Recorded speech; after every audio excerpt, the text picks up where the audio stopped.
আমন্ত্রণ জানাচ্ছি পল্লী টিভির বিনোদনমূলক নিয়মিত অনুষ্ঠান মিডিয়া গসিপে।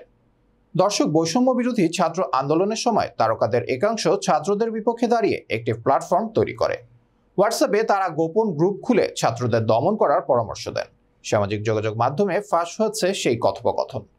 আলো আসবেই নামের গ্রুপে অভিনেত্রী অরুণা বিশ্বাস সরব ভূমিকা পালন করেন।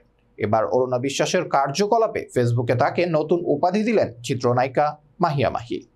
আরো বিস্তারিত জানাতে সঙ্গে রয়েছি আমি আবরার মাহি। চলুন দেখে আসি ডেস্ক রিপোর্টে।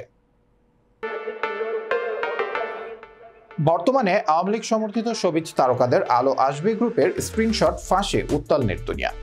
ছাত্র আন্দোলনের শুরু থেকে ওই গ্রুপে শিক্ষার্থীদের বিপক্ষে নানান বিষয় নিয়ে চলত কথোপকথন।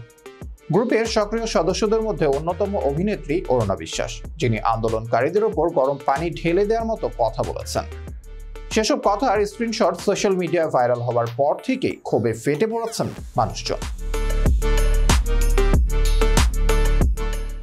এবার বিষয়টি নিয়ে সরব হলেন চিত্রনায়িকা মাহিয়া মাহি। শুধু তাই নয়, শিক্ষার্থীদের উপর গরম পানি ঢালার পরামর্শ দেয় অরুণাকে অমানুষ বলেও সম্বোধন করেন মাহি। গত 4 সেপ্টেম্বর নিজের ফেসবুকে ফাঁস হওয়া স্ক্রিনশটের একটি ছবি শেয়ার করে পোস্ট দেন তিনি। সেখানে রাগান্বিত ইমোজি দিয়ে অরুণাকে অমানুষ বলেন এই নায়িকা। যেখানে অভিনেত্রী জ্যোতিকা জ্যোতির একটি তথ্যের জবাব দেন আন্দোলনকারীদের গায়ে গরম জল ঢেলে দেওয়ার পরামর্শ অরুণার।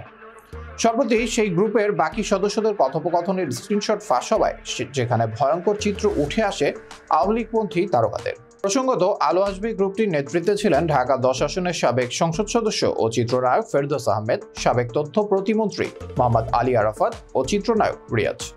গ্রুপের অন্যান্য সদস্যদের মধ্যে ছিলেন অভিনেত্রী শামীমা তুষ্টি, তানভিন সুইটি, সোহানা সাবা, অভিনেতা সাজু খাদেম সহ আরও অনেকে। জানা গেছে, গোপনে কানাডা পাড়ি জমিয়েছেন অরুণা বিশ্বাস।